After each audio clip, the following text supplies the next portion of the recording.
planted. What up, everybody? It's SpikeTalk again, episode 2. I'm here, Babybay. I'm with FrosT. And let's get right into it again. You know, we don't mess around here. We just go straight into it. You know, we don't do none of that goofy stuff, you know? So let's just start straight up with the America's matches. You know, we had G2 Thieves, Sentinels, Crew MIBR, Energy Furia, Cloud9 EG. I kind of just want to get rid of, like, you know, the blowout games that we saw. So let's just start with Energy Furia, bro. I mean, you said it. Like, we were talking off stream. I guess I can say off stream, off recording, whatever you want to say.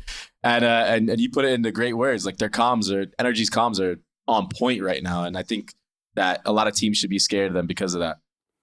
Yeah, I think Energy's communication, Sentinels to some degree as well, but I think Energy's just on a different level. I agree with the point you made, which was they're probably the most professional team in Valorant, or seem like they are, and they definitely look like it. I just think they're on a different level. And Ethan communicating the way that I heard him communicating, he's sick. I already know he's locked in. He's sick, man. It's gonna be tougher. They're gonna be a tough beat for anybody. So and Demon 1 was like absolutely on point too. Like, he was aimbotting again. It's like he never left. Like there was aimbotting, no calming. It's okay though. Yeah. Like I like in his other matches, I saw a lot of whiffs that like were kind of uncharacteristic, which is so like, it's so weird to say this because, like, when somebody doesn't miss often, it's very easy to just point out the fact that he's whiffing. You know what I mean? Right. And that's the scary thing about him is that the fact that we're talking about like a rare whiff from him and we're putting so much emphasis on it is like, that just shows how good this guy actually is at the game, which is freaky. But yeah, Marv looking great. Everyone looking great. Comms are awesome. Great support from Crashies and Victor. Victor was playing a great anchor role in that match. Not much to talk about. Furia masterclass. So Furia needs to like get their stuff together. I don't know what's going on at camp. They just need to maybe go back and just start from scratch with the fundies. You know. I mean, in my opinion, they had a team that could have won last year, but the organization just continues to just get in their own way in every game, including CSGO, which that's a topic for a different day. Anyhow, it's tough, man. Yeah, it's tough, especially as a player in an environment that's constantly changing like that. It can be very tough. Yep. And the next Cloud9 versus EG, or we should just say Oxy versus EG, bro. The guy went viral, like absolutely viral. The guy was legitimately also aimbotting. It reminded me, the way he was killing people actually reminded me of Demon 1 because it just looked like his crosshair was in the right spot every single time. Like every time, and it was precise. It was so precise. And I love watching him play too because he just pops off, man. Like, he's got so much energy. He put on his best Osboss impression as well. He was just hard carrying, right? But it's okay. That's what it felt like. Yeah, like that's what good players can do. And I was surprised tactically at how EG responded because, especially early on, I would have thought that like on Sunset, I just would have thought that they would have either gave him the CNET treatment where you stay away from him and make him retake, or you just completely like go after him if you have a sense he's on weak side and stuff. But they just actually kept giving him one-on-ones.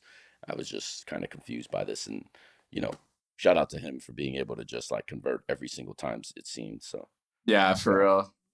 Yeah, I don't know. Yeah, I guess he just had a good read of the game or something because, like, I mean, I don't know why you'd want to keep running your head into this kid. He was just going absolutely nuts after losing the first map. It's like he was like, yeah, fuck this. I'm going in nonstop. Yeah, Lotus. And he just played a ranked. Yeah. It was different. Oh, so. And another stop was Crew MIBR. I'm surprised. This was surprising to me. Yeah, this was surprising to me as well. This is something that we could actually talk about because I hold MIBR to a high standard just because. Me too. I like the way they play the game. I even when I was scrimming against them last year when they had heat, the stuff that they were doing made so much sense. And it was like, sometimes you even knew what they were doing, but it was so foolproof. And they were so rehearsed on certain defaults that they had that if you were there and trying to fight it, like, you would just get punished for it. And like, I really enjoy that fundamental style where it's like, you could watch it. Any viewer can watch it and be like, I understand why they're chaining this utility this way to take this certain space and give themselves an advantage. They're a team that actively, I feel like, tries to seek an advantage in the macro. and that's what I like about them. But I mean, they Yeah, kind of just got Mazine. they kind of got ranked on too. I had Mazine last year as IGL really early. Yeah. So like before I got there, he literally had only been IGLing for 3 weeks. So over the course of time, he developed really quickly. Like his second IGL game ever on land was against Fnatic when we went like to OTs and shit and like almost beat them. So he pretty much impressed me with how fast he developed. So I have the same sort of feeling that you have in particular about respect for like what they can do this year. I was surprised by this. This was the Heat revenge game though, right? Yeah, and he was so. I mean, and he was Mazine so just I don't good, know dude. what happened. I haven't even talked to Mazine about this, but all I'm gonna say is that guy just literally did an oxy, and it's just like I think this is what I'm seeing more, especially considering like I'm in Pacific now. It's kind of funny, but NA has the most singular pop-off performances, like basically the LeBron performances. Yeah, for and real. APAC, which is traditionally the one known for this, doesn't have that. Like even when you look at GenG, like everyone talks about texture, but it's not just texture. Like there's, I feel like there's always a new person that's like fragging over one another. There, I think you're 100% right. And even on PRX, like Jing is still doing his thing, but you know it's opening up the gateways for other players to pop up, stand out. Yeah. So I kind of find that to be funny that NA is now having the most like, you know, I'm Superman moments, but that's just, I guess, how things are working. It just is what it is. I wonder if it's because like just certain players just have like a really hard read on certain teams. You know what I mean? Because like so far, apart from, you know, Aspas, we haven't really seen a player consistently drop, you know, Aspas numbers. So I mean, I don't know. I wonder if certain players like Oxy just like knew he could just run over EG. Like I wonder if he was just like that's what I'm saying. He just has the confidence of these players. He kind of knows, Like after he lost the first map, he's like, "Oh wait, I'm playing EG," and then he just like wakes up. You know what I mean? Like just goes crazy. Same shit with Heat against MIBR, right? Like anybody would want to go crazy in their rematch that they have. I kind of had this problem with you when I was on 100 Thieves, where like, I had you guys. You know when you don't want a guy, like you just don't want a guy to get hot, and then you fuck up and you give him a 3K. Especially when a guy's like 0-6, 0-5, right? And then he gets like a 3K, and then it's just like now he finishes the game like 23 and like 12. It's like, dude. Yeah, so that's the scary thing about players like me. Yeah. So like I feel like Oxy, Aspas, obviously this year right now. Demon 1 actually in this way, not so much. He seems like pretty steady. It's not like he has these like peak performances in Valley. He's like pretty like this. But those other guys, Aspas and Oxy, have these like peak games where it's like, dude, crazy. What is going on? Crazy, like heroic gameplay. Yeah, so Heat had like one of those maps, and it was just like, all right, he was just winning every fight. There was nothing they can do tactically. I know Mazine wishes he would have that back, right? Because you know it's probably those things where like things snowball so fast, and then before you know it, you're like down like it just happens. 7 rounds, and you're like, dude. So it's just unlucky. Yeah. And I think we'll just use that to segue to, I wanted to do, you know, since we were talking about Aspas, I wanted to do Sentinels versus Lev, but I want to save that for last because that was a crazy match. For sure. So let's just do the G200 Thieves. I'll just give my take on it. Yeah. I feel like Icy still needs more time playing 100%. On stage. Or just more time within the team because it is pretty new, right? Like let's give him a break here. Like this is like a new roster move. I still don't agree with it. I already said it earlier. For sure, still don't agree with it. For sure. I think Net brought a lot of value outside of fragging. That is really important. But I know there's certain things that happen within a team. We already talked about this last week. It happens, right? But yeah, Icy's just not quite there yet in terms of playing at a tier 1 level. That doesn't mean that he can't be. I'm not saying that he can't be. I just think it's going to be a work in progress, and I think that's time that G2 doesn't really have. 100% teams are too good.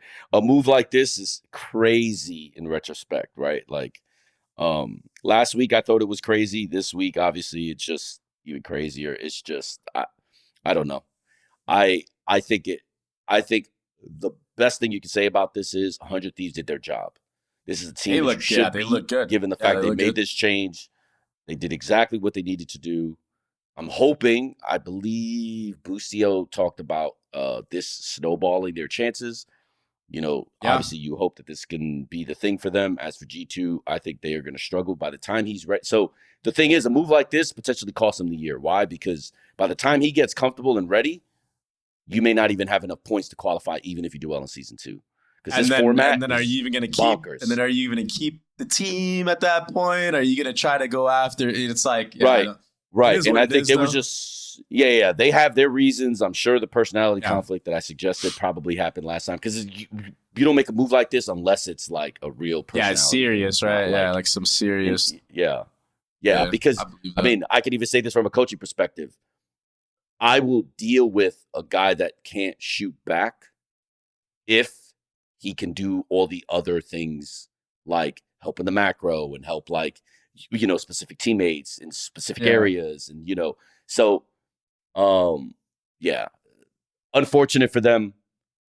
You really hope that they would have carried their momentum from Ascension into this year, but things happen. It's just I definitely do think that Icy does fill the role like fine. I think he does a good job of like being that role player. The problem is like when you have your duelist as the role player, I think you're going to run into some serious problems, especially when you're up against people like Aspas or Oxy. Right. I just feel like that's not a role. And for someone that never really played in Tier 1 before to now be thrown into the most competitive, it's not even his fault. Tier 1 environment his fault. ever. Yeah, because this year is by far the most competitive ever. Because everyone has continuously gotten better, and franchise has raised the stakes. So now even players that when me and you were playing weren't really practicing hard or studying hard, they have to now because their organizations are forcing it now. So I feel bad for the kid. I obviously hope he does well, but it's just tough. Yeah. And I think that's why you see even 100 Thieves doing well. They really bunkered down, and like EU had a great series. Finally, he had a great series. I don't want to say finally, because it hasn't been that many games they've played, but like he's looked good now on this roster, and like he was really confident in this game. Same thing with Cryo. He's still keeping it up. Cryo only played smokes the entire series. He was on Brim, and then he was on Astra. Yeah, I know. Yeah, the Brim was. He did great, dude. He did great. Yeah, for sure. On Brim, he got a triple double. You triple double on Brim. And on Astra, like he's solid on Astra. We just saw him play solid on Astra too. Asuna, on Rays, look good. Yeah. Right, looks good, man. Yeah, that split was strong. I'll just say that like the Cryo stuff is interesting, but if people really knew and studied him, they would realize the limitations. And on these maps, a lot now you need Rays. So the fact that he's doing well on controller is a positive step. Because, it's a W. It's a big W for him. It's at least show. And his passive playstyle works well with controllers. So he's actually a really good anchor, dude. He's actually a really good anchor. Sure. And I think he learns fast from his mistakes, which not a lot of players do. Like I noticed that the match that they had before this one, especially on split, on defense, he was getting like the first kill as an anchor, but then he was overheating. And what I noticed in this match, it's like he listened to like my cast, because I actually casted the last game, not this one. I casted the one before this, and it's like he listened to me. I was like, oh, like maybe he overheated right there. He should have peeked extra far after he got that first. Maybe the 5v4 is fine, which I noticed that he was playing those man up scenarios just smarter, and it ended up making them close out this game. Right. I think that's the one thing, and you know this because you dabble with this a little bit. The one thing that duelists will realize when they switch to Sentinel is that overheating is actually much worse on Sentinel because you already have an advantage when you're on Sensi. So when you're anchoring as a Sentinel and you get the first pick, you like almost double your lead because now you have the better defensive positions, you have all your utility, you have all this other stuff, and your team has the lead. On controller, it's way harder to do that because and it's very riskier because you remember when Omen was like the #1 anchor on C-Site on defense for a long time? And you know how hard it was? I'm sure all your Omens complained about, bro, it's like so hard. Like, you can't really hold this site or whatever. I was kind of lucky because it kind of had nitro and he actually loved it. But on controller, it's like, okay, you get the first. It's even worse because now your team doesn't have smokes. They don't have any like blockage utility for post plants. So it's like on Sentinel, it was already bad to overheat. On controller, like Astra, Brim, it is like way worse to overheat because now your team has even less important util. Yeah. You know what I mean? Because like the only thing you lose from Sentinels is really info. You can survive with info. When you don't have smokes or you don't have blocking coverage for like the bomb on like a retake or like to be able to like diffuse, it's just it's not tough. great. So Yeah, it's good that hard. he's learned to just rely on his team, trust his teammates to convert the rest of the round after he's already given them an advantage, right? Because that's a sign of a good team. It's like, all right, look, we got this. We're 5v4. Okay, here's how we're gonna play it. Blah blah blah blah blah. Limit your mistakes from that point. You should have an easy time to basically convert. So it was really good to see. Yeah, that split for me was really good to see. Because it was a team win. It was a team win. I mean, even the way that for sure, and that team needed a win because if not, they might not have gotten another win this year. So it's like, yeah, dude, yeah, that's tough. You know, the really scheduling is tough. Yeah. It's really tough. But yeah, I was really impressed with Asuna and EU the most. Like in this, especially on defense, it just seemed like nothing that G2 was trying to accomplish on the A side of the map on their attack was not working because Asuna and EU had such a good like 1-2 punch combo and like just different types of util timings that they really did a phenomenal job of shutting down that A lurk or any type of A pressure. And nothing against Icy, but like, and you'll understand this. So that matchup now is very specific to the duelist because especially on attack, your duelist now needs to figure out, okay, do I need to change my flight path? Like, does my pathing need to change?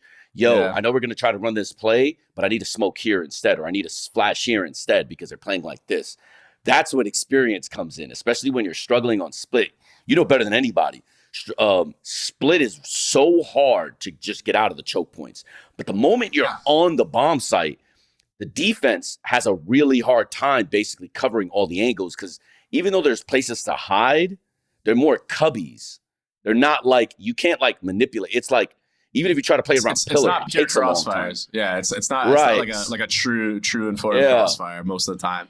You're right. Yeah, so I'm sure Valen needed some help with sort of like, okay, like what's going on? Like if they're in this formation, like blah, blah, blah, blah. And like, I'm lucky because I have Governor and Governor will absolutely do that, right? Like if we're struggling to get out and because no duelist wants to die. But him in particular, right? He hates dying so much. I just want to kill 2, 3, 4, 5 before I die. You know what I mean? Right. So Gov will make sure, like, okay, here's what their setup is, right? They've had a lot of success here. If they change it up, it's going to be here. I need you to do this. I need this to be done here. I need you guys to then, like, help me, like, and hold this angle, right? Like, he'll paint the picture for everybody, and then it's just like, all right, let's see if it works. And if it doesn't work, it's unlucky. Most of the time, he'll have a chance. It's now whether or not he hits the shot. And I mean, you'll understand that probably better than anybody, right? Like, it's like, once you make those changes and that adjustment, now it's about, okay, I got the favorable fight. I need to convert. If I don't, we're about to get 10-2'd.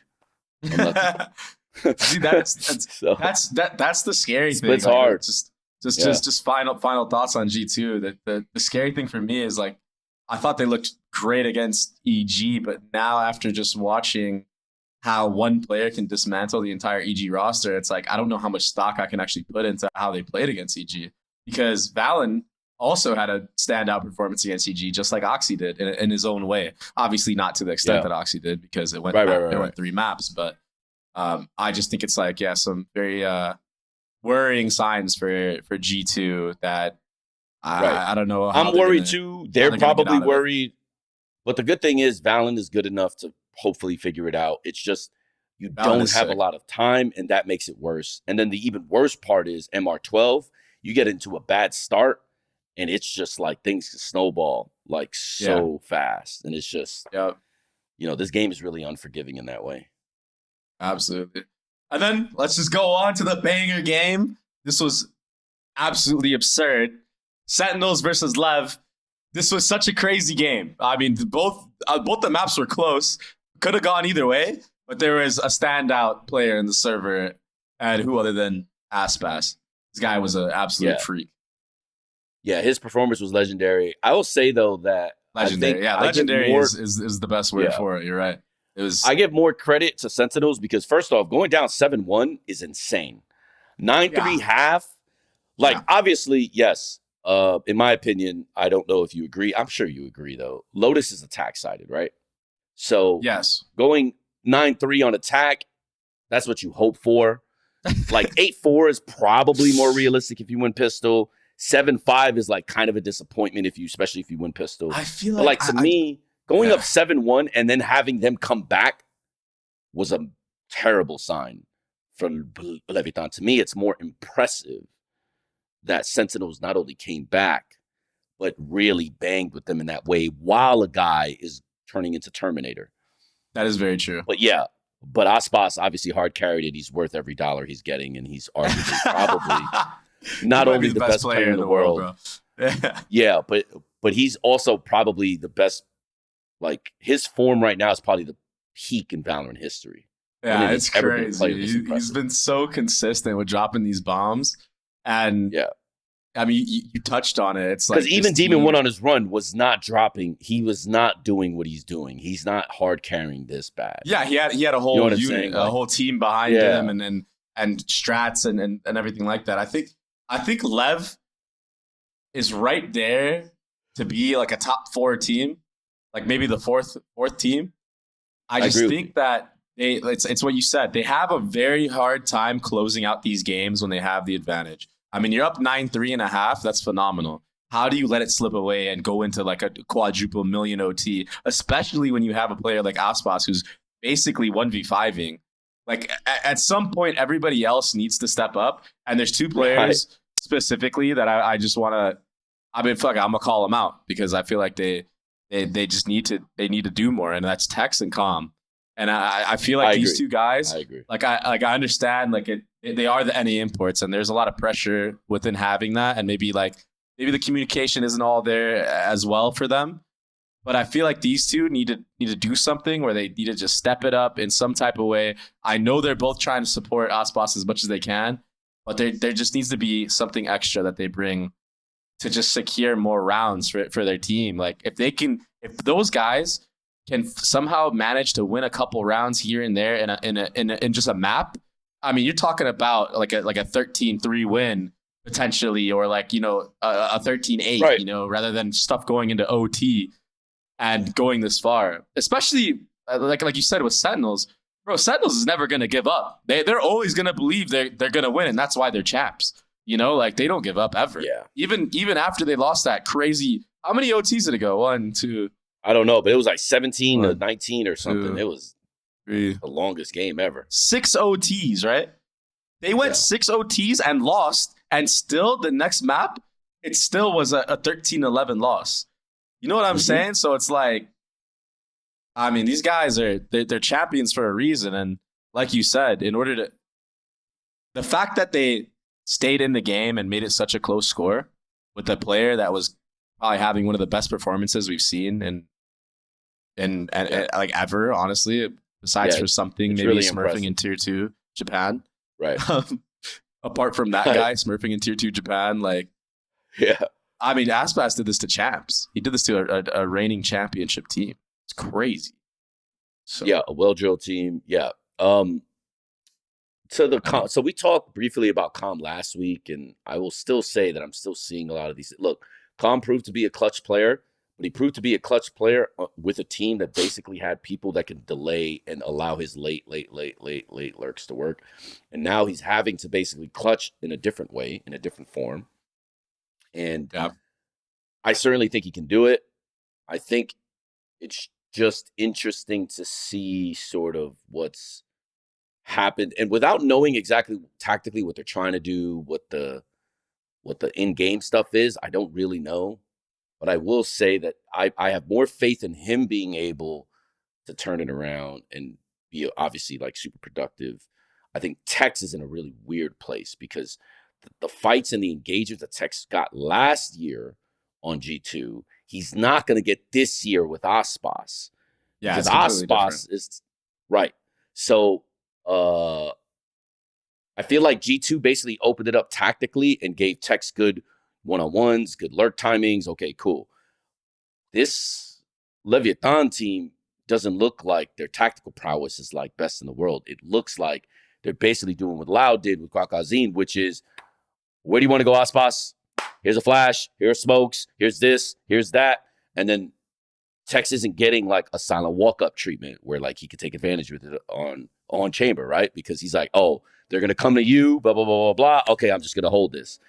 Yeah.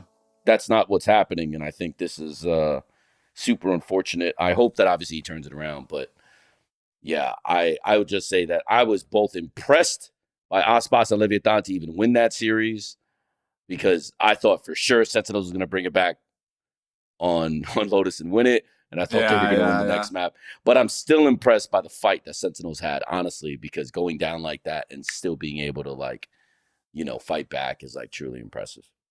Yeah, and second ad 10s had a pretty rough series, I believe.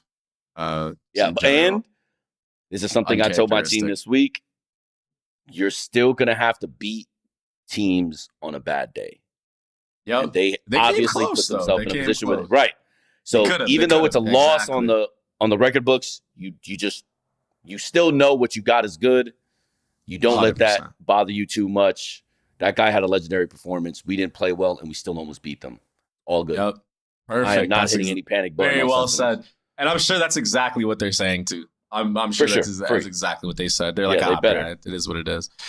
And the scary thing when it comes to Sen is that every time they lose, they get even better. And I know it sounds cliche to say that because, like, I mean, you should get better when you lose, but like they genuinely get like 2 times better. It feels like. I mean, they lost to GenG in Madrid, right? And then they come back and like just own in the finals like they did. Yep. These guys are no slouches and they're still hungry, very, very hungry. That's all of NA right there. Boom. We sped through that, boy. That's faster paced than last week. That's for sure. Yeah, we're getting better for sure. We're getting better. Where should we move on from here? Should we go move on to Pacific? You want to touch on EMEA, China? What are you feeling right now, bro?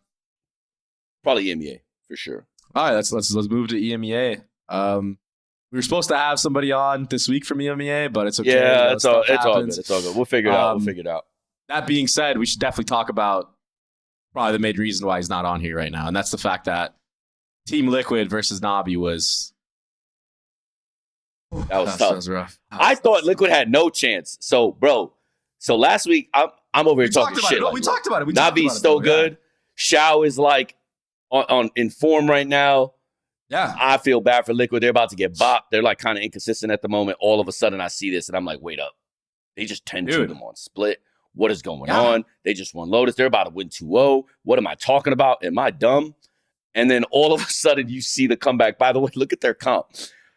So I really like Navi's comp on split, right? Because they have like the double controller thing going on. And I got to tell you, their attack sides are so scary because of the options that it gives them. If Navi gets to a point where their defense on this comp can at least get 6 rounds on average, I don't think they're losing on split.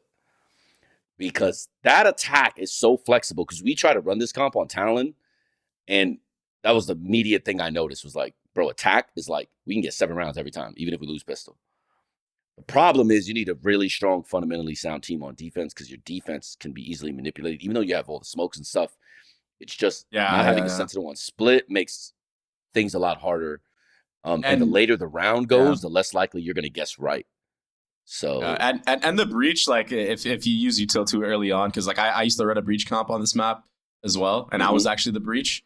If you use your breach util on defense too early, it makes it obvious kind of where your setups are and stuff like that. Yeah. So I completely understand what you're saying when it comes to that. Like that's why it's so good on attack. It's because you can mix it up in tons of different places, right? On defense, there's only so many things you can do, but it's still solid. Like if they run into your traps, you're gonna own them. Yeah, for sure. But the collapse was fucked. I felt so bad. I was like, dude, there's no way they lose this.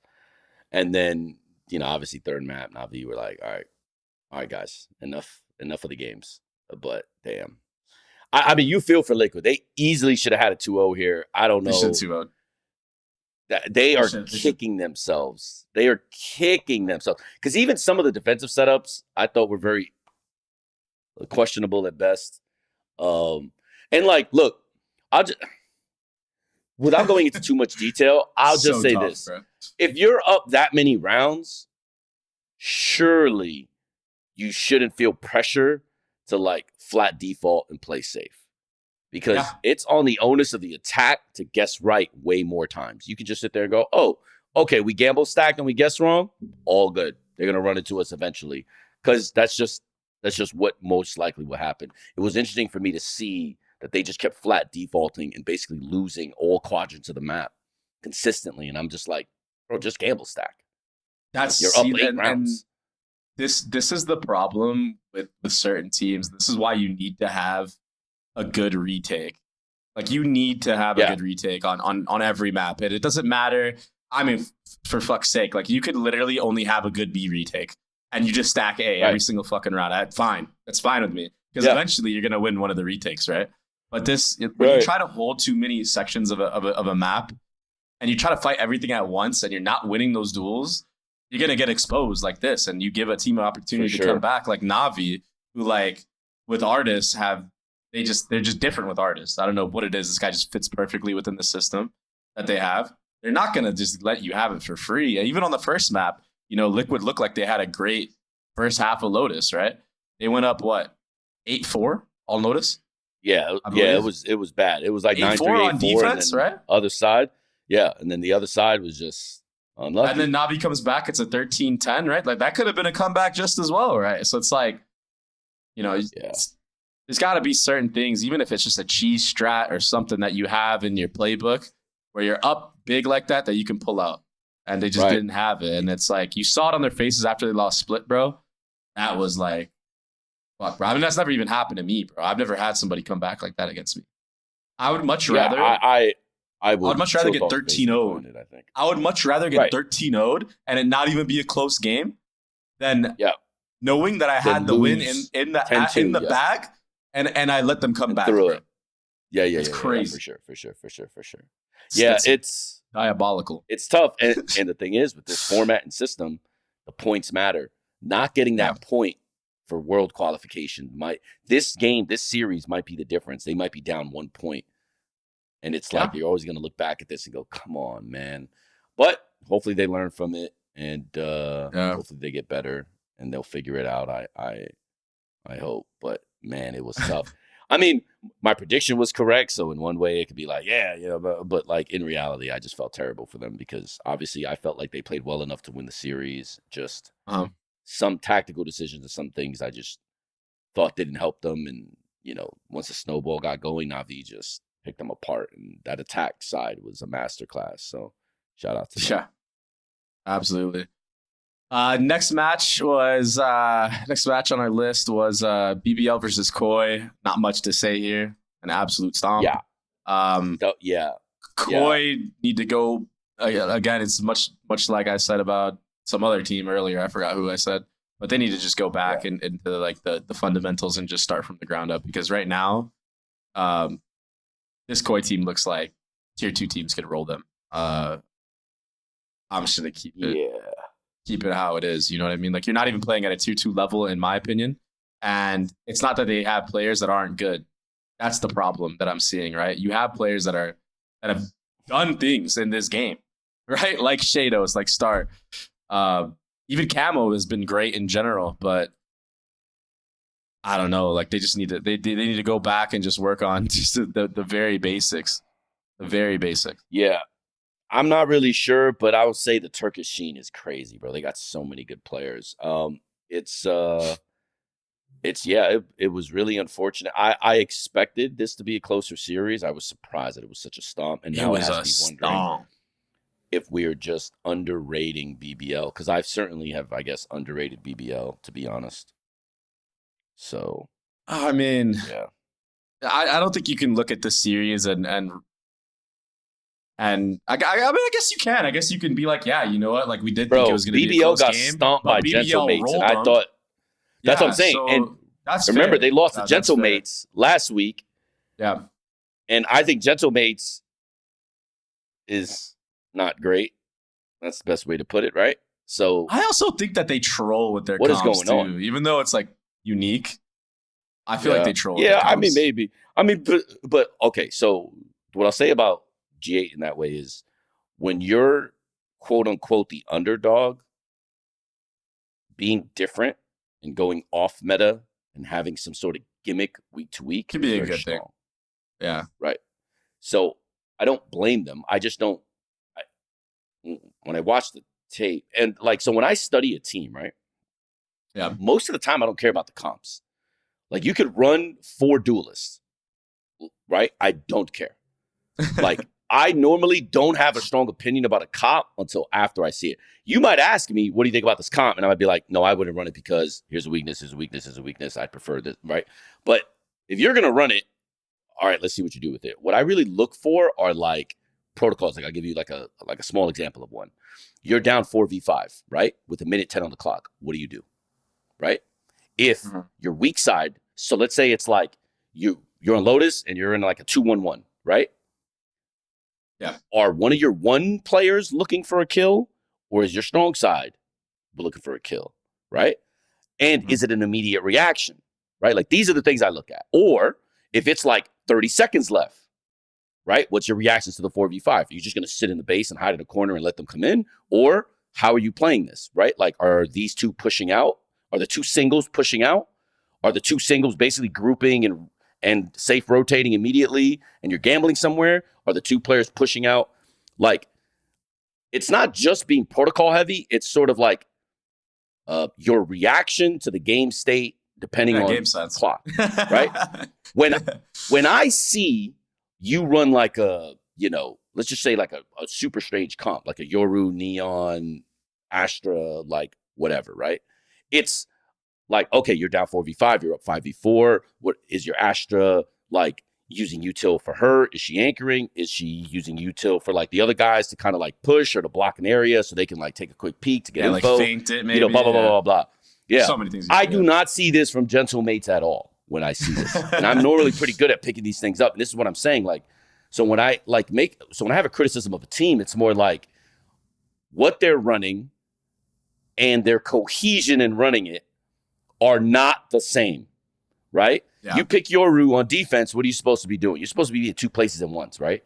So you're supposed to be able to like be strong side and weak side, right? So you don't want yoru hiding in a corner on A unless you expect them to hit and then pop off. No, you want them to push, get someone extended, force the team the other way, boom, now you're into the yoru. Because all the team has to do is wait the 30 seconds for you to be gone, right? And it's like, when I see or saw BBL and when I saw Gentlemates in their series, I literally was kind of confused as to, like, I couldn't get an understanding. No, it's just, I just couldn't understand it. Now, maybe I'm stupid, but I feel like I've watched enough Valorant and I've experienced enough in esports to understand, like, oh, this is what they're doing. Oh, I kind of like this. Like, oh, okay. Like, this is pretty interesting. But, like, if I just have no idea what's going on, I'm like, bro, why would he be pushing? Why are they pushing? The easiest way to know this, too, is, like, if you're watching a VOD review, if 3 lanes are pushing and attacking at the same time, like, say mid, like on Attack on Lotus, say mid, the A lurk and the 3B A are pushing at the same time, that team has no idea what they're doing, right? Yeah. Certainly, you could have a play where you have 3 people pushing to do something. Okay, that's cool. But if this is a consistent thing where everyone is on a string pushing at the same time, makes no sense, especially especially when you put into context, I have a lurker on the map. Yeah. Because that only crowds the space of the lurker, right? Because you're not giving the other team like the ability to make a mistake with the communication, to make the anchor rotate early or to get the anchor to push out and look for a fight, right? Like, yo, there's nothing C, there's nothing C, right? So if everyone's making noise, you're crowding the other comms, which means that guy's probably not going to move because everyone else is talking and he needs to figure out what the hell's going on. So if that guy doesn't move, then your lurker can't move. So it just creates like craziness for no reason. Chaos, yeah. And I'm telling you, when I watch these teams, this is what I see. I'm like, dude, this doesn't make any sense. Like, why are they doing this? Unless their coaching staffs are just like so much more brilliant than I understand. I just really, so when I make an assessment about Gentlemates and then BBL, it's based on this. BBL beating the snot out of Koi makes no sense given what I saw Gentlemates do last week. And the fact that when I'm looking at Gentlemates, it's just like, what are they even doing? Like, bro, how's this guy dying here? Like, how's he killing this guy?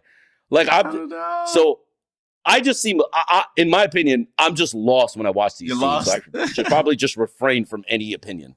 I mean, because I just don't sure, understand how this happens. I'm sure they're lost as well, like especially in the server with how you explained it. You know, I think maybe there's a problem with a little bit too much freedom when it comes to Gentlemates. I feel like maybe they need to have a little bit more structure, reel it in a little bit more, and it's okay to play a crazy style. You know, just make sure you do it together, like GenG or like, you know, old FaZe, right? Or like old Vision Strikers. Make sure you guys have the same brain when it comes to that. And the thing is that they should have no problem doing that because they're all French. They're all from the same region. They should have each other's backs. Yeah, but French players Ascension in together. CS were always that's a problem. Like fight. So it's just like, so I think it's just culturally. I mean, that's not to say that there weren't French teams that were very tactical, right? Like Existence was considered a pretty high level IGL in CS, and he was French. So it's not like French people or teams don't exist. It's just primarily they're like Brazilians in the sense that their number one core focus is mechanics, and I'm just going to shoot your head, and you're just going to die, and that's how I'm going to win the round. But yeah, I don't know what's going on with those teams, and you know how much I hate this. This inconsistency week to week just drives me insane. And then Gentlemates get destroyed by Fnatic. Everyone is out here talking like Fnatic is washed.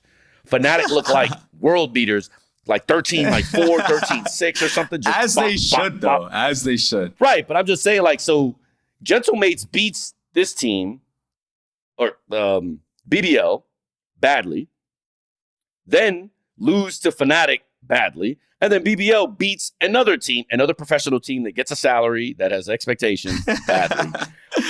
EMEA is just kind of wild, and I don't know. Wild. I felt like they were the closest group in terms of like overall skill, but I think the last 2 weeks have gotten it's kind of getting top heavy now. Even wrong there.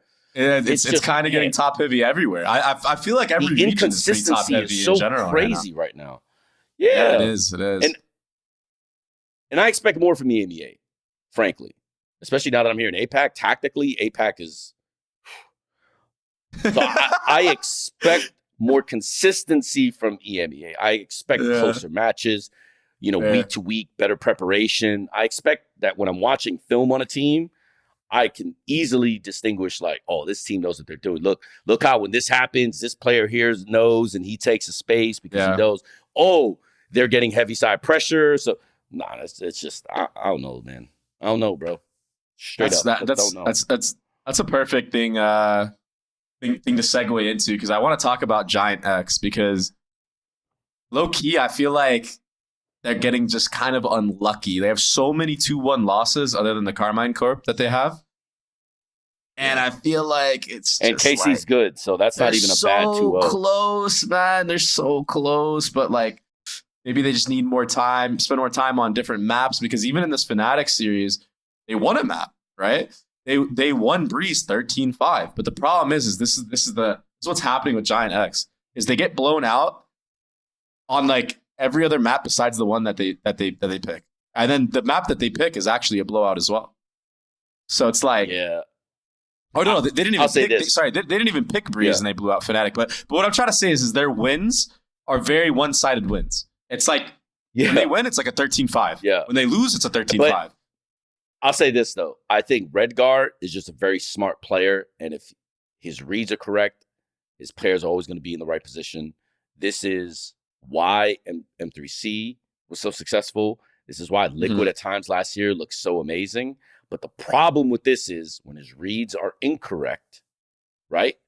Now you no longer have this thing, and now they have never had. I can't say never. That's actually trolling. Last year, I thought that was the best version of the team because even if your reads are incorrect, you still have Yumpy, Nats, and Safe. Yeah.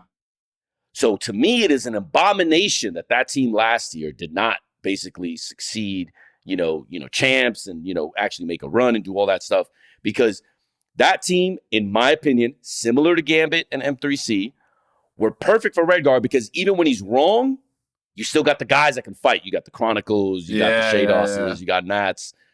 Now, it's like his team is his reads or bust. And I think this is the unfortunate byproduct of what's happening to Redguard right now. It's like his reads have to be on point. His team is in a very good place to win. And it seems like they're converting when they can. That's great. But consistency also means that you're going to be able to win when you're not playing well, when you're not reading the game well, when you're not doing well, or when a team heavily anti-strats you. And you they need get to figure out a way when it's not working. And that's the problem. And I think this is similar to, I think, the problems that Liquid may have had with him in particular. His individual performances are not great.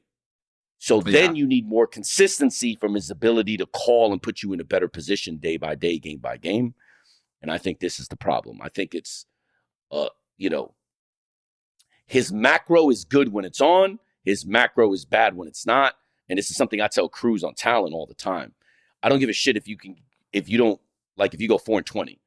I need you to be able to read the game at a high level very well against every opponent. Yeah. If you can do that, Governor and Ban can take you home. Right? And I'm pretty sure he's struggling. This is the conversation. Yeah. And it's just like, and it seems like, oh, well, yeah, duh. These are professional teams. He's playing Fnatic. You can't really meet macro. That's not really the case because every team has these tendencies that any good coaching staff will remind you of. Every team, and you know this better than everybody. Every team has sets and things they want to go to. Sure, week to week, things will change. They'll add new wrinkles and stuff. But you still, if you're Redguard, you still want to be able to take away the things they're good at, and then you're going to make gamble calls potentially if you're out of luck or don't have any ideas of where they'll be based on when you have taken away these things. So on split, if you have an op line A, you're going to gamble stack either 3 mid for a fast rotate either side, or you're going to gamble stack B, and you're basically going to give them the heaven access, but you're basically going to fight B main, right? Something like that, right? These are things that if you look at this team, they're not actually doing. Yeah. Right? And if you look at Breeze, it turned into Macro Fest. It seems like Redguard made every right call. And it was just they were just bop, bop, bop, bop, bop. Cool. When that doesn't happen, this team can't win ugly rounds. And I think this is why they're not having the success that they want. Yeah. And the weird thing for me as well is that they actually generate tons of first bloods. And they just can't, they just can't get around. Yeah, they're talent esports. They're talent esports. I don't know what it is. Even in this series against Fnatic, if you actually genuinely look at the first kills, first deaths, when you look at that stat alone and maybe the headshot rates, you would honestly think that in this series, Giant X won because 4 players are positive in first kills, first deaths, and 4 players are negative from Fnatic on first kills, first deaths. So there's something wrong in the macro, like you're saying. Macro. There's something very, very wrong for you to be up first kills in the like you are. Seriously, look at this. This is insane. You have 4 people. Dude, you had nobody negative in first kills, first deaths. You had nobody negative in first kills, first deaths, and you get blown out on 2 of the maps. And Durka was 5-11. Yes. Bolster was 2-6. I'm glad you brought that up because I wanted to talk about that's exactly the what Fnatic side now because we talked about Giant X. I think we said our piece about them. They need to figure it out because it's not like they're a bad team. I don't think they're a bad team. And they have great players, really great players that even last year played good. We saw Hoodie pop off last year. We saw Cloud pop off. Fitinho was popping off. I remember I was literally there on the analyst desk when VCT or when my Challenger season was over, watching these guys play. And they were doing well. They were doing well on stage. I remember. Yeah. And anyways. So I'll echo the same thing I said last week about Fnatic, though, real quick. It's that the world caught up. So, for instance, last year, like I told you, everyone had a Fnatic setup. Everyone stole Fnatic setups all over the map. Oh, I definitely did, especially on every map, right now. Yeah. Right. So everyone caught up to what they were doing, how they were doing. They haven't evolved that much. So you can say, okay, well, they did because Durka's now playing Yoru. Okay, so let me explain a big change. When you're playing Chamber and Jet, you know this. This is more for the audience. Okay, I can take a really aggressive angle, even an off angle, like on Breeze. I could take the off angle by A main on defense, like the one that's like right in front but slightly off angle, right? So when they pre-aim triangle or like, I don't know what you call it, pyramid or anything, right? You could play that. If you have Jet and Chamber, you can get out and you're safe, right? Everyone assumes you could do the same thing with Yoru. You cannot, because there's an animation. It's not fast enough. When you hit your TP, exactly. You can get punished at this level. You're gonna get punished when you're playing. Maybe like, and this is like no. You should get punished. You should get punished. Yeah, like if you're playing a team that doesn't have aimers like that, sure, you might be able to get away with it. But when you're playing top guys, I'm not. Yeah. That's why I stopped. So when you're playing against, like, I know if I'm playing against GenG, I can't put Ban in a situation like that because Munchkin or Texture would probably kill him like that. Yeah, they're fast with the trading. So, any good team is going to have that, by the way. Any good team. Good team, right? Right. So then when you look at that, you go, okay, so then maybe this isn't really good for Durka because that's not his play style. His play style is really, he's like Device.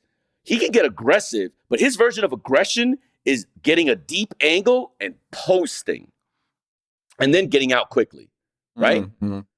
His style of aggression is not Oxy, where he's going to walk you down, ask a teammate to come with him, then swap. So like he's going down mid. Let's say he starts vent side. He's going to walk down, hold the, I don't know what you call it, but hold the market angle, right? Then he's going to swap. Then he's going to go fucking sewer. His teammate's going to hold market now, right? Then he's going to swap again. You know what I'm saying? Like, he's going to keep going. That's not Durka's game, bro. And if anybody understands kind of Fnatic, always left him somewhere, And then so now he doesn't devices. have the ability to be tricky. So now, guess where he's playing? He's playing deeper now. Now he's playing in ropes. Now he's playing top heaven B on split. So now I have all this space now that I never got before on other versions of Fnatic. Right? Yeah. Because Fnatic needed time to be able to catch up and get those rotates. Or they needed time to give, well, especially like Alpha, the ability to push and take one-on-ones. So now everything seems late and everything seems disjointed. Or before they can even get into a successful retake, they're losing bodies on the other side. Well, now it's because you're giving attacking teams way more time and space. You're giving less time and space for people like Boaster and Alpha in particular to react if they hit the weak sides or technically the strong sides, but like not the alpha side, basically, right? Yeah. This is a real problem. This is like a real legitimate thing that they're going through on defense that like they haven't really been able to solve. And their attacks are pretty much, in my opinion, a one-on-one fest. Their attacks are less util. It's pretty much Alpha, Durka, or someone else. Let's put you in a good spot to get a favorable one-on-one on attack, which in theory, if you talk about like CS principles, this would be the thing, right? This is what you want to do. Yeah. The problem is that everyone else has also gotten a lot better. And I have people like Ban, and I have people like Governor and Jit, who most people will say are not at the level of Durka and Alpha, blah, blah, blah, blah. But I have a lot of faith in these guys. And even I'm not crazy enough to be like, yo, Gov, I need you to take this one-on-one every round. You know what I'm saying? Like, and I have confidence in them to be able to do that in a region where, like, it's probably good to do that, too. I think that says something. And Fnatic is suffering because they're in EMEA where players are just smarter. And I mean this with all respect. I'm not trying to disrespect regions. I don't even want to get into a region war. But in my opinion, EMEA is more astute than most other regions. NA is climbing. They're very close now. But EMEA is still probably, in terms of game IQ, overall the highest. And other teams are predicting and seeing what I'm seeing, and they're probably just taking advantage of all the extra space. And if their hits are good enough and fast enough and clean enough, that's where you get advantage against Fnatic's defense. Because I actually think that Fnatic's defense is the thing that has changed the most from last year. I feel like their defense was so good last year. I feel like their defense is like not as dominant as it was last year, and I think that's killing them right now. Do you think that Durka having to like play this Yoru almost like every other map has a big effect on like his overall confidence as a player right now on that duelist role? Because I feel like I'm not seeing the same Durka that I saw last year, even in the peaks that he's taking. I feel like he's not really because he's not on Jet and Chamber. It doesn't feel like he's like taking fights to like to kill. It feels like he's taking fights just because he knows he should be taking them. Like there's a big difference between peeking somebody. You could say the same thing about Ye. Just peeking somebody. I think you could say the same thing about Ye. Right. Yeah. You can say the same thing about Ye. What Dirk is going through right now is what Ye's going through. That's I rough. think their stories in that way are identical in the fragging department, as you're mentioning, not anything else. Everything else is probably different. Yeah, I like that they're trying to have kind of a new identity, but did they really need one? I feel like they didn't really need one. You know, it's like you were. Nah, I'm okay with the evolution. It's just that is it you the have right to one, understand. It has to be the right evolution. That's the thing. I will just say this. It's funny to me that Alpha's playing Sentinel because given what I'm seeing now, I would transition Durka to Sentinel and let Alpha play more forward. He look crazy on Raze, bro. I mean, we've known this guy. By the way, for the longest time, I've been saying this about AlphaJer. I don't think people realize this guy was at one point one of the best races in Europe. Turkey at least. Top 3. And last year, I absolutely thought last year the change to put Alpha there was great. And I think Alpha is fine on Sentinel. I mean, he takes he's a little more aggressive on Cypher. Yeah, he's pretty aggressive on Cypher. But that's just me, right? But I've had a guy like that, and they probably see shit in practice. They're like, okay, he could do this, and sure. So I'm not even going to judge that at all. I'm just saying the way Durka is beginning to play and the way that things are beginning to shape out, I would probably convince Durka to switch to Sentinel because I think that fits more his playstyle and what he wants to do, similar to Cryo in 100 Thieves. Yeah. You see how Cryo is playing safer, more backline characters? Yep. I think this is a change that I would consider if I were, let's just say, consulted on the matter, because what I'm seeing on the map just fits better if he was playing Sensi. And then Alpha can give you the space creator that he can also switch to, right? Yeah. It's either that or just put the mans on Jet. It's like you said, do the EG blueprint, put the mans on Jet. Look what NRG is doing. Raze. NRG is running Jet on Split as a single duelist, no Raze. Yep. Demon 1 is literally just playing Jet, which if you look at their comp, you would think this comp is ass. I thought they ran double duelist. Yeah, look. Unless I'm dumb. I thought they ran double duelist. No, yeah. I think Victor played the Raze. Victor played the Raze. Victor does play Raze. Yeah. Sorry. But they have Jim on Jet. They played it on Sunset. They played a solo Jet on Sunset. The singular Jet on Sunset, right? Yeah, that's what you're thinking of. That's what you're thinking of. I'm sorry, too many maps, too many games. But my point is, that is not considered a singular Jet. Oh, yeah, Split actually was. Yeah, I'm an idiot. I'm old. But you get my point. That is not a map that people would be like, yo, why are we running a singular Jet on this? Yeah, right? But that's what I said. I casted the map, and I was like, you don't see this all the time.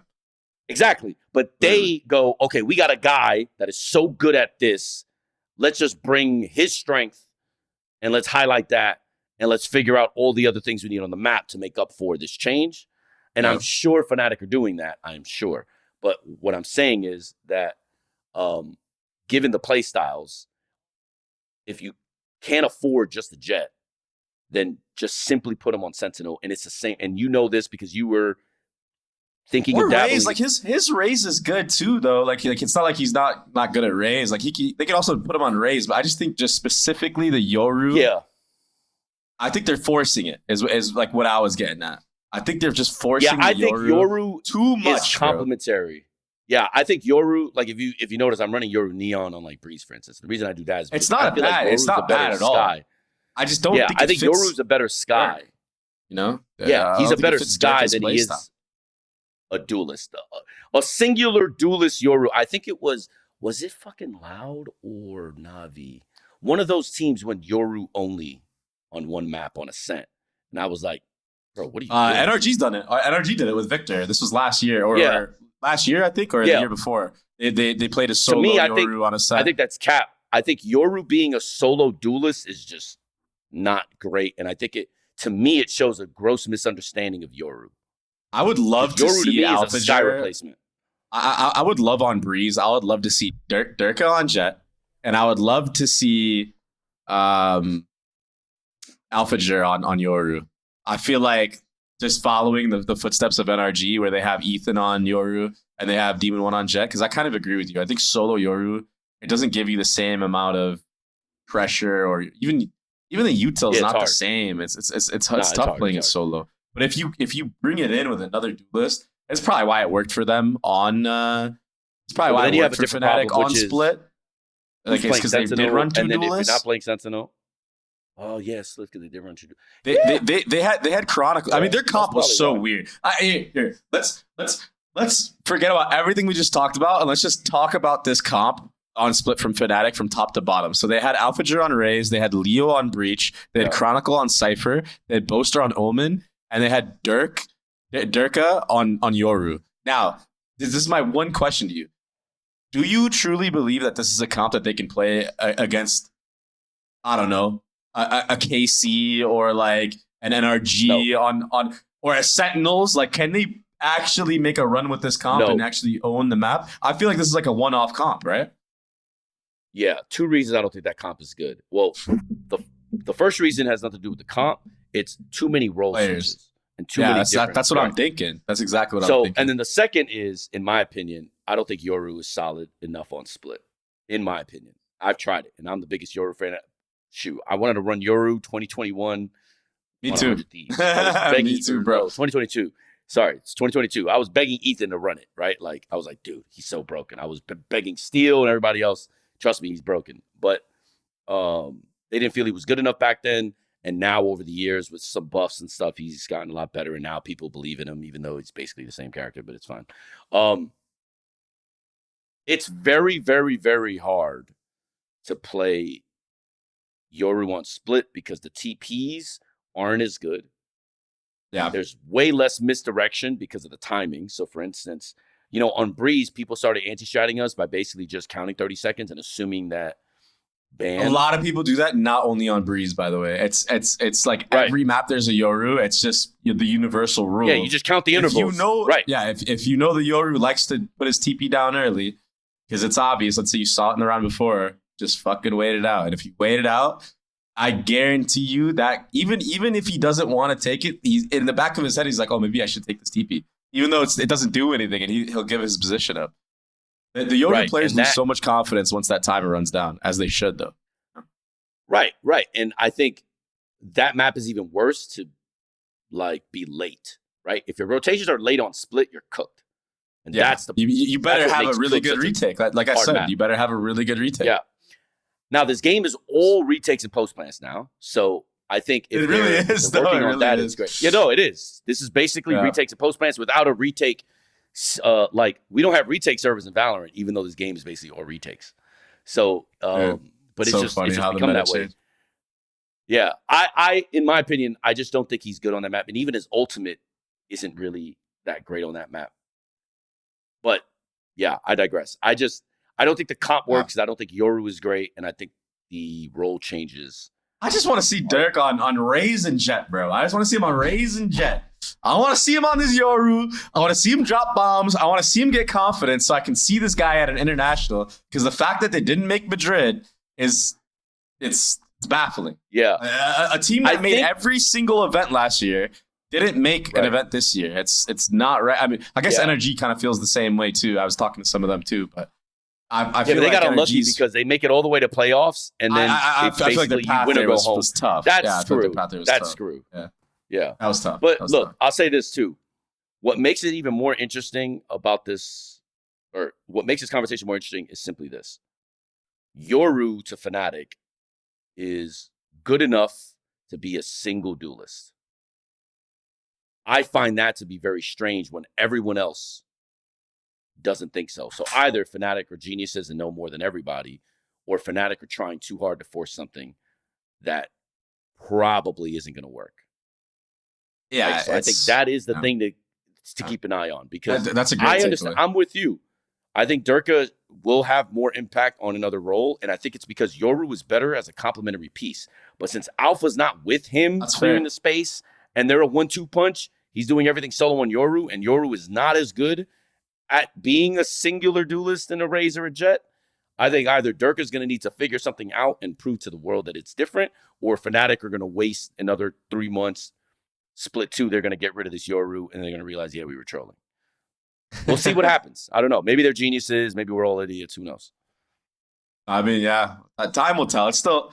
I keep wanting to say it's early on, but it's getting there already, right? We're already almost getting to Shanghai and stuff like that. It's coming back quick, so there's not a lot of time. I'm already feeling it, bro. Yep. Yeah, it's pressure. Pressure. All right. That So being fast. said, let's move on to what you've been feeling in the Pacific, in the Pacific, right? So, we gotta save the banger match for last, obviously. And that is obviously GenG PRX. That's a cool that happened. So let's just hop in with T1 DRX first. Let's run into that. Yeah, I think DRX looks so scary now, bro. I felt the kickoff, and I told Termy, I think they're better. It's not that flashback is worse. I think this Bane kid has more experience, so he's been playing a little bit more on other teams, so he has more experience. And like, I don't know what happened, but stuff just clicked for them. They just sometimes it's like that. So much better, bro.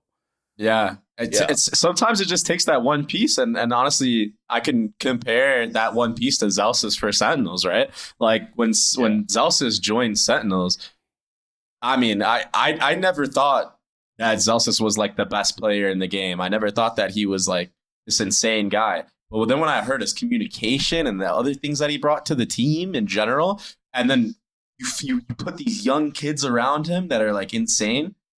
Sometimes that's all you need, and he elevated as a player even to a championship level player, right?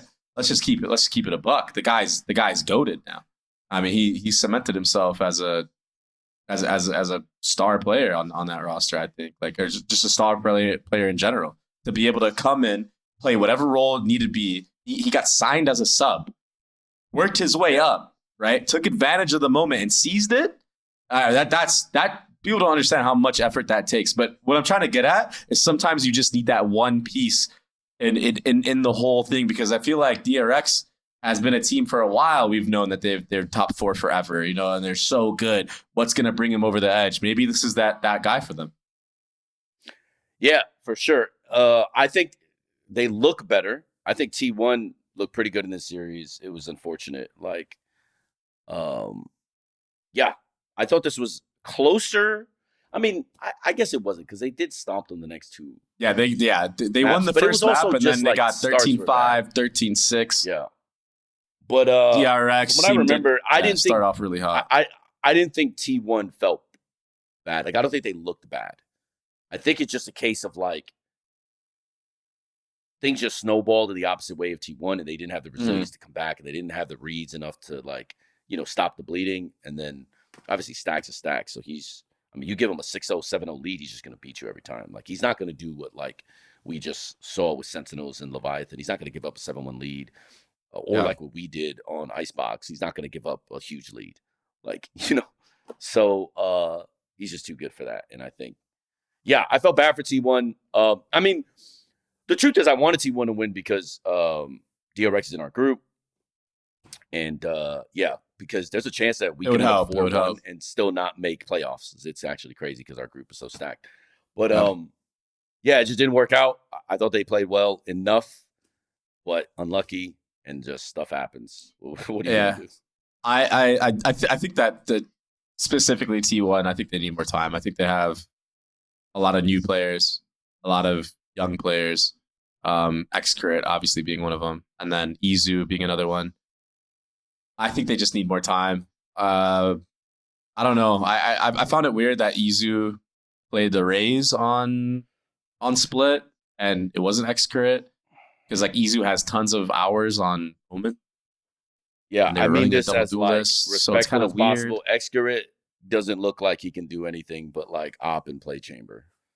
That's tough. So we'll see what happens when we play him. But I think he needs more time to develop. I think he needs more time to develop. I mean, he just transitioned over. Just for viewers out there that don't know, he's pretty fresh, and he also is what, Forsaken's brother though. Yeah, older brother. I mean, he's gonna be good. He's gonna be good, bro. Mm-hmm. He will be good for sure. Yeah.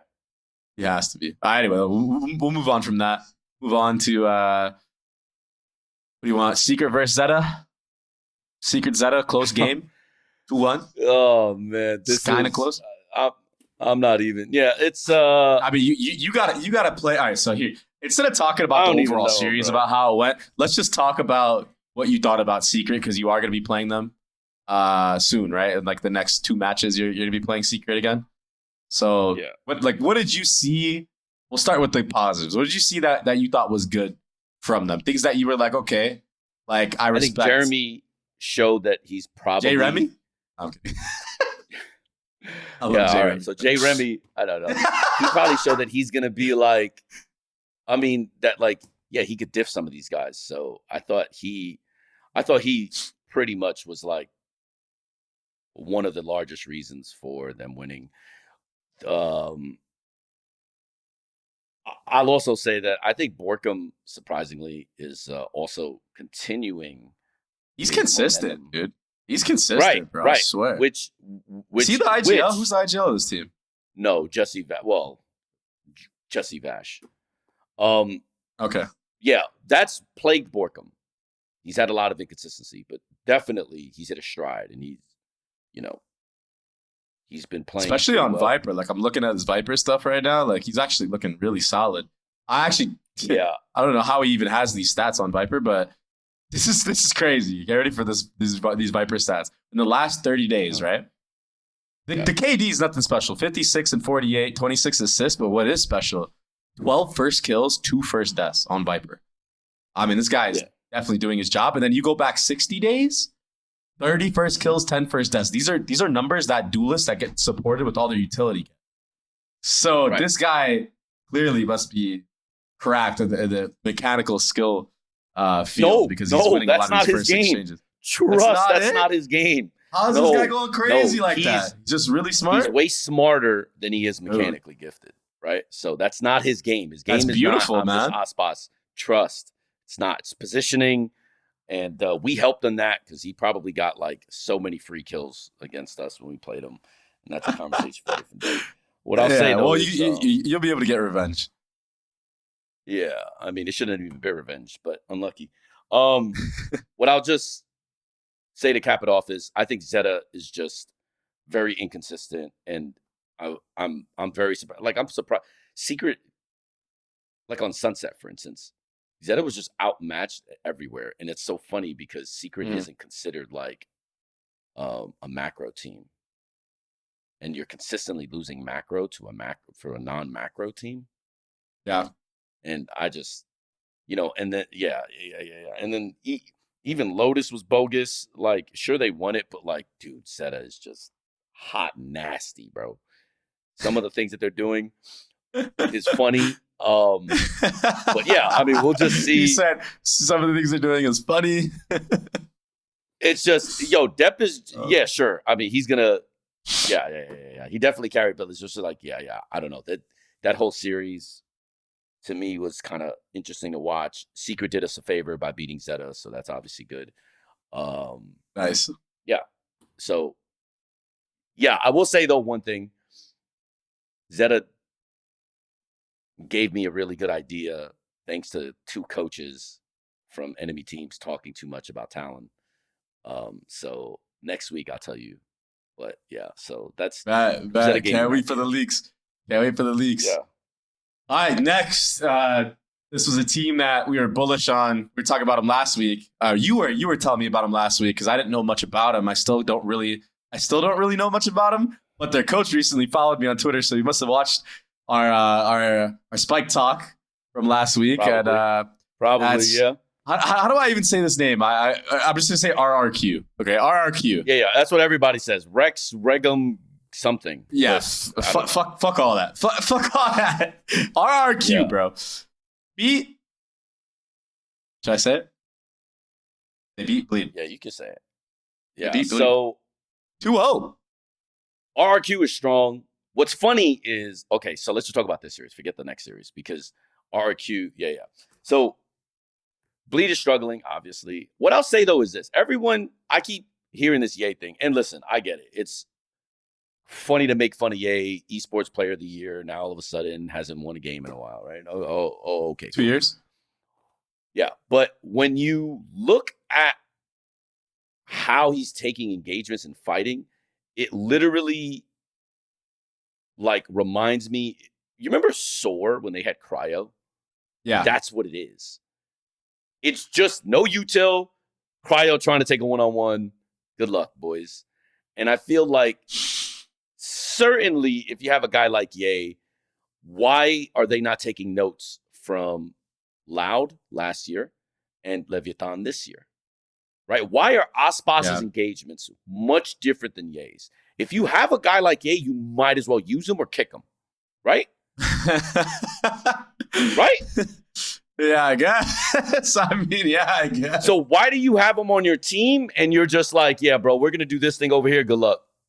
Yeah, they definitely should be trying to support him a lot more than what they are, for sure. It's insane. I will say, though, there is a difference between Aspas and Ye, and that is the fact that Aspas can tap into that, I'm going to make the plays happen type shit, you know what I mean?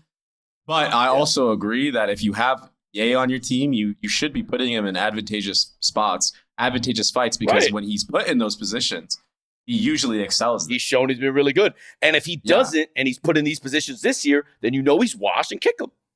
Right? Like, it should be easy. But you have to at least use the guy.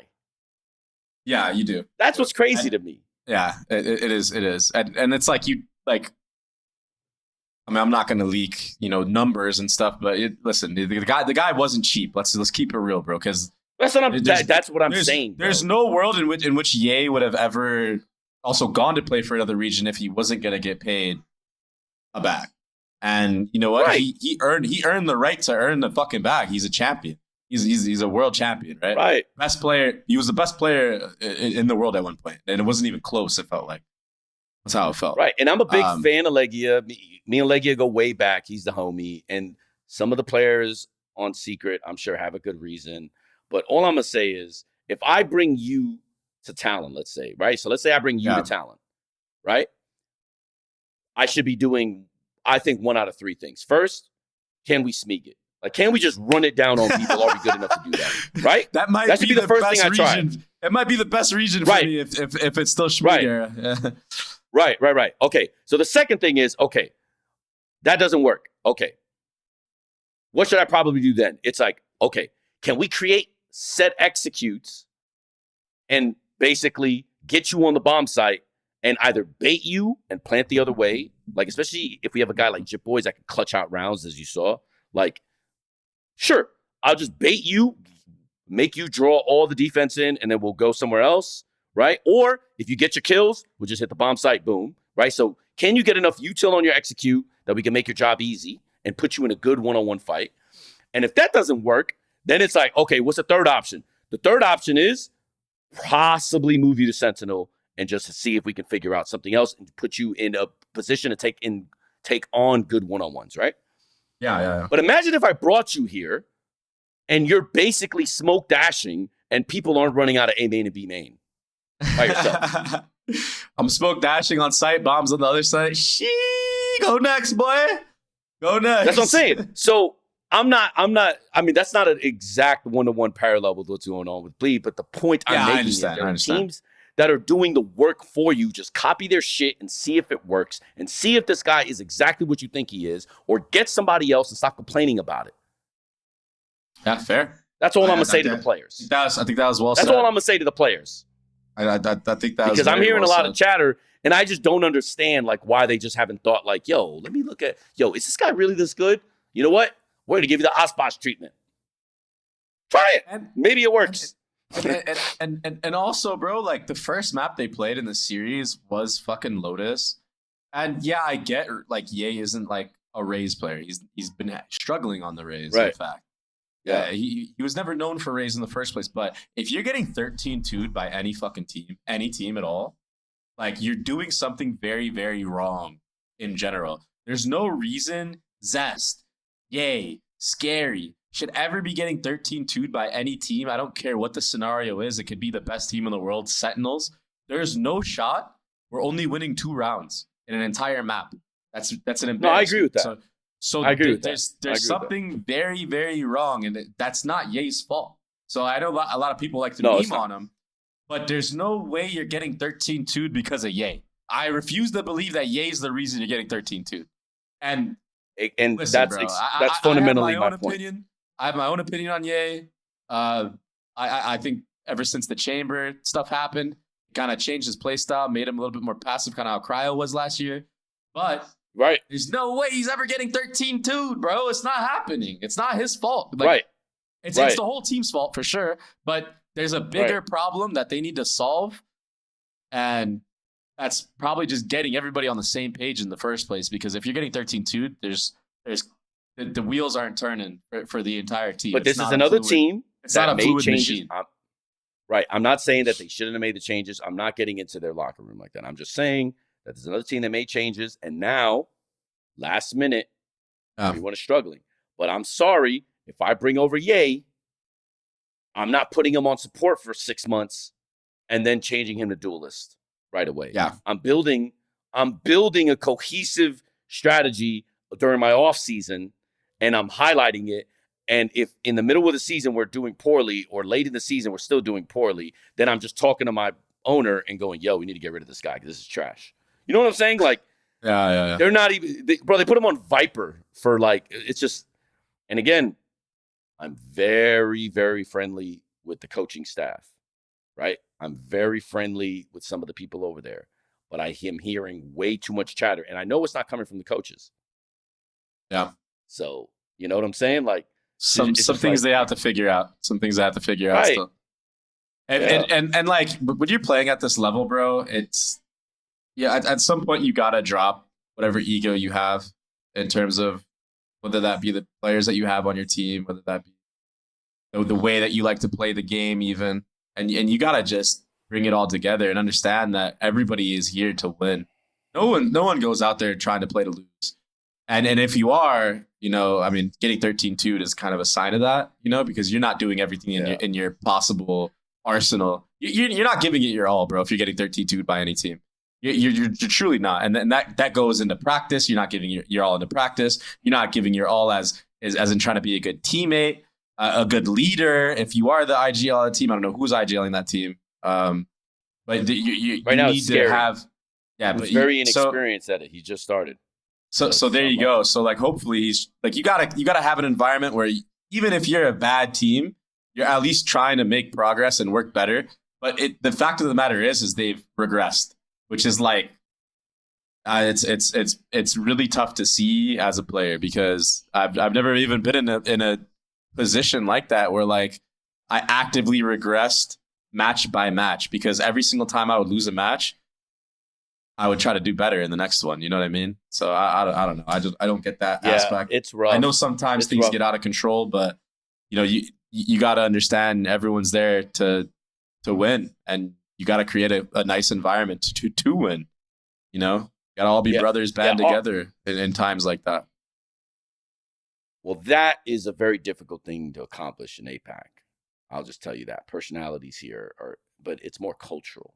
Well, especially if you're replacing people after a couple of matches. Yeah, well, it's no fun. Puts a ton of pressure on certain RRQ players. Is good mechanically. They're very good. They're also a heavy anti-strat team.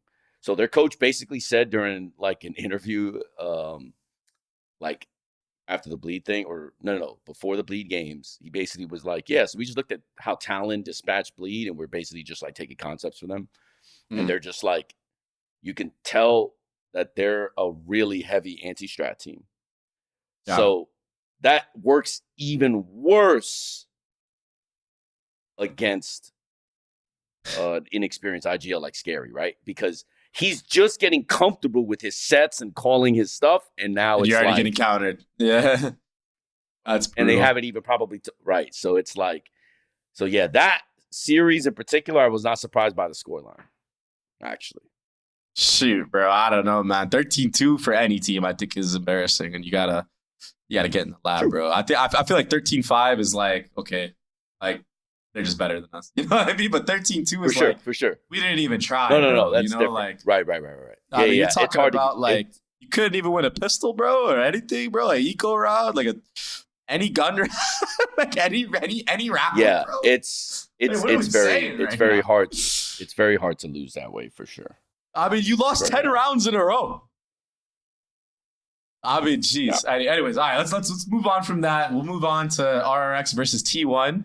And I know I was speaking about it earlier about how like saw Izu on the Rays when he's known for Omen. This guy played phenomenal on Omen, both maps. 34, 21, 21, plus 13, 4 first kills, 3 first deaths. They beat RRQ, who looked like they were God tier, S tier against Bleed. That's what I've been saying too. I was like, listen, I thought RRQ was maybe on the level of like GenG and certainly on the same level as DRX, and T1 just came out. And this makes me think, obviously, that T1 is hitting their stride, that they're like, they figured it out. They're like, they switched. I believe Carpe was calling, and now it's Excurate. And this was, if I'm correct, Excurate's first series IGL. That's crazy, bro. I didn't know that. That's insane. And he mantled RRQ. Right. Now, well, here's what I will say, though. Part of what I said earlier should make sense now. They are a anti-strat heavy team, but now they ran into IGL. Yeah. So now a lot of their research was false intel and not working well, and it just they didn't have the other layers to fall back on. They played on a different level. Yeah, they played on a different level. Rossi had a really good series, so I was really impressed by this. There's a round, I think it's like 2-0. I'm pretty sure it's 2-0. There's a round where you should look at the setup. They had Killjoy +1 backside. They're on defense, right? T1. So they are on Ascent, B site. They're backside. Killjoy has a turret which watches spawn. Rossi looks like he's playing anti in spawn.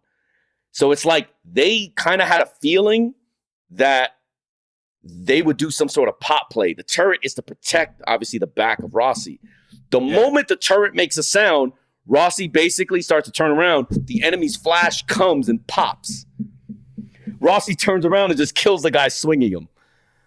I saw that and was like, that's either the luckiest sequence of events that could have happened for T1, or that was absolutely brilliant. And the reason why I thought it was a set play is because the turret is perfectly watching his back. Is this it right here? I think this is, so I think you can fast forward a few seconds. Yeah. Watch. Oh, watch they reposition it? Yeah, so KO, if it's not 2-0, it's 2-1. But KO is basically in CT where this Silva's going to be. It was outstanding, bro. Hold on, wait. I mean, I can say from experience, because I actually had the pleasure of playing with Rossi on my team for a little bit before he got dropped. But he did have flashes of brilliance that I was like, damn, yeah, this is the round. Like, yeah, he has these moments. It looks like he can shoot the shit out of everybody, right? He's actually really, really good. He's a really good player. He just didn't work out on my team for whatever reason. I mean, we had our own. From what I know, look, I don't. know. Yeah, I don't know Rossi personally. I don't know him on a practical level, but I will say that his mental is shot, and I know this is a fact. Yeah, I've heard and seen things of this. If he ever got that under control, he's going to be a real force. Look at this play right here. 100%. Look, they're giving us up. Turn, huh? Bop, oh, beautiful. Bop, get shit on. This is what I'm saying. Like, that is something setup I would expect out of NRG, Ethan. Like, this tells me, I don't know if this is so look, you know better than Great anybody. Heads up awareness, bro. Yeah, that sometimes these things can happen randomly, and it looks like it was a perfectly set execute, but the team is like, bro, we just came up with this like yesterday, bro. So it's not even like it's drilled. But if it was luck, you still have to convert. So wow, amazing job, I guess, on the fly. Yeah. If it was a set play, I really liked the ideas they had of like, listen, let's bait it. Let's make it look like a fake. Basically, like we're going to look like we're not even here. Like we're not even on the site. We're going to give them the whole site. This off-angle turret on that sound, expect a pop flash play. You turn around, you're going to get a good fight. That knowledge, whether it came from Excurate, the coaching staff, Rossi himself, is much different. The ability to anticipate what might happen and capitalize on the situation in real time is very different than, for instance, their DFM series, which looks like they were just trying to take every one-on-one imaginable. They look like they had no chemistry, no cohesion, no nothing. Yeah. Then I see this against RRQ, and I'm like, so maybe they turned it around. Watching stuff like that is very different than what I've seen previously. Yeah.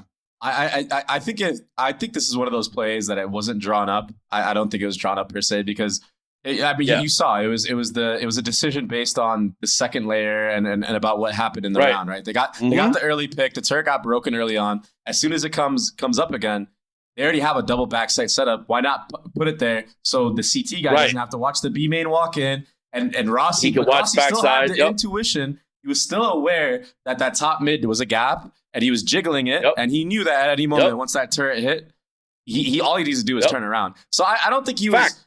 I don't think he expected the flash aspect of it. I don't think he was playing anti on purpose. But either way, it worked out because even if there was no flash, the same outcome would have happened. The same outcome would have happened. Absolutely. The turret connects. He hard swings off the turret. They kind of have a crossfire in a way because that guy backside probably peeks too. It's cool. But it's their ability to anticipate. To make that's what I was saying. That sick. is so different than how they were playing versus DFM. Yeah, that was so different. That's that good shit right there. That's that intuition. Because that reminds me of plays like that. EG last year with Ethan. Yeah. Right, like how everybody's like, oh, this guy has the most amazing flash. Bro, he's been doing these flash setups since 2020. 2021. But his ability to anticipate what might or can happen is what ultimately makes the difference for comeback site. And here it's just the whole team anticipating not only the gap, but sort of what they can do. And as you properly stated, they knew where all the gaps were. And he still, Rossi, had the ability to understand, like, if X happens, I need to immediately respond by, boom. And he was able to do everything while synchronizing off the turret. So I thought that was like, and then he even understanding the timing of when he peeked the guy boat and he kills him off the turret, he knows that guy top mid's going to try to take that timing. Then he does the KO pop flash, swings that guy. Now he knows that there's probably another guy creeping up on he was in the flow state right there, bro. That's what they call it. Right. And that I think is a good sign for T1 and T1 fans. Might be a bad sign for Talon fans, but it's okay. We'll see him in a few days. So we'll see what happens. But at the end of the day, at least you know what to prepare for. You know, they're good too. Yeah, for sure. That they are not that the team that played against DFM will not be the team that played us for sure. Exactly. So that was still good enough to see, so that we basically can go in there with the proper mindset.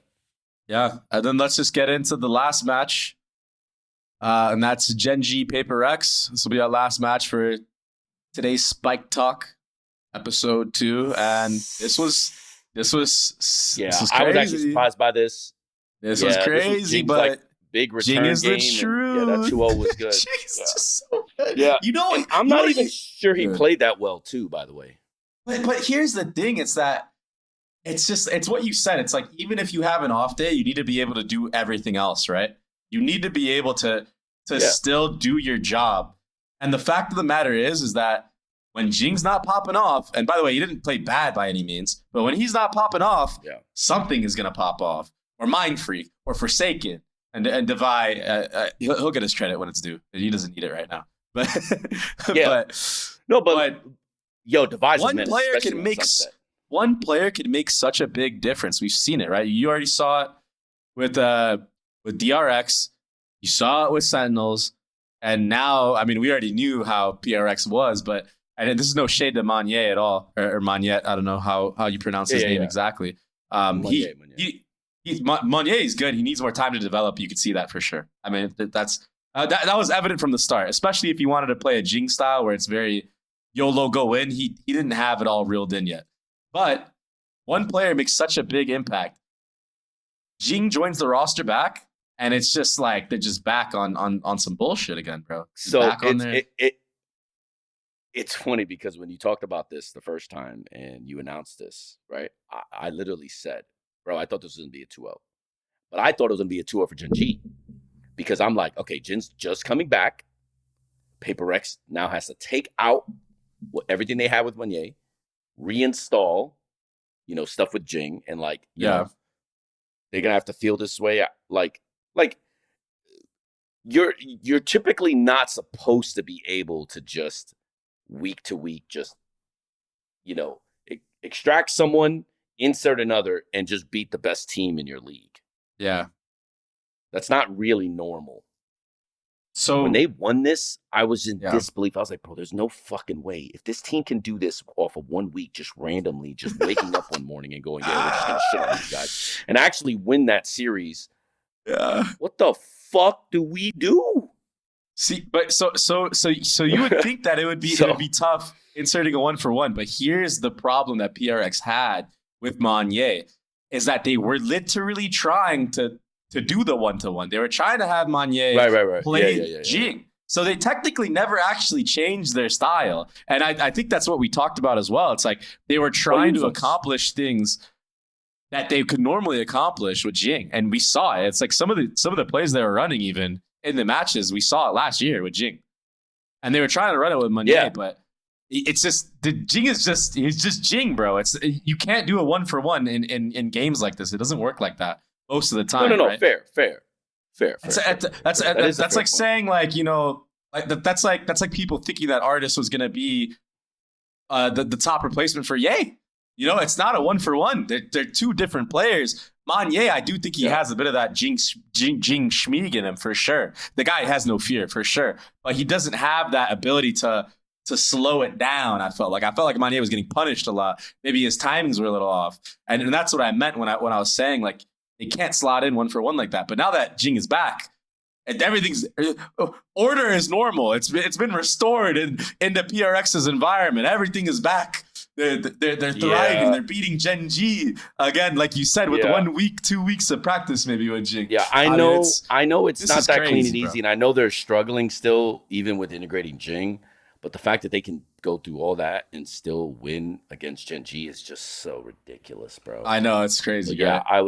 I was very impressed by it. I'm not exactly thrilled that GenG is back. Happy for GenG on a personal level, but yeah, me too. I'm happy that he gets to play the game because he clearly loves it. You can definitely tell that for sure. Like just when and you I just think want you're to closing point out, the gap, then he comes back, unretires. God damn it. And now all of a sudden, like you see how something is way more confident when he has GenG entering for him, or just being in the because now he knows. Well, yeah, because now it's also him, a thing where like, right, and that is very, what's the term? It's like, it frees him of the pressure of having to be the guy and just be a guy. Yep, and I think that's. It's really good for him. That's what I mean. That's why Tens has been playing the way he's been playing lately too. And I feel like Tens and something can be compared very similarly in terms of how they perform when there is no pressure and when there is pressure on the line. Because even in the finals, you could tell that something finals of last year champions, you could tell that something wasn't 100% like he normally was in maybe those quarterfinals or stuff like that. I think it really got to him, especially when you're being put on the back end of it. But I think PRX not winning champs last year was really just a macro diff, and this is the problem with this whole like a 5 people can IGL thing. All of our guys can make calls. I think on a personal level, this is where talent. I thought we had an advantage. A big one actually was macro. The problem is obviously mechanically they can just kill you. But now it's like the mechanical swing has just swung so far the other direction. It's like, can you even win, even with good position? Like, so it's just kind of unlucky. But that I think is going to continue to be PRX's problem because you even saw it on Icebox. True. It's basically them just trying to like, you know. I was surprised they played that comp. It's not this. Yeah, I was surprised they did that. Like, I'll give you an example. EG beat them last year. In my opinion, and this is no disrespect, if they run into NRG again, NRG is going to wash them because they're just up here. They don't have it. So they need to actually really take that seriously. Dial in on it. You know, really focus on the game IQ rather than just try to just smeeg it. Hoping you're going to go on for another run. Bro, it is not going to work, dog. It's not. I'm telling you. And especially if they run into narrate, that is not going to work, bro. You're going to work against people that are like, oh, you want to play that way? I could beat you. You want to play a different way? I could beat you. When you only have one way to play, you make it real easy for good players. So Yeah, exactly. Like, That I mean, I don't think they felt it worry too. in APAC. Oh. I think PRX is a monster, and we're all like international. darn it. International. Yeah, but international teams are going to really pick up on that because, sure, their skill and individual creativity got them really far last year, and they can absolutely do the same this year. But the difference between winning a championship and just being a good team is up here. Everyone can shoot. And they felt Ethan last year. They felt Demon 1, but no disrespect.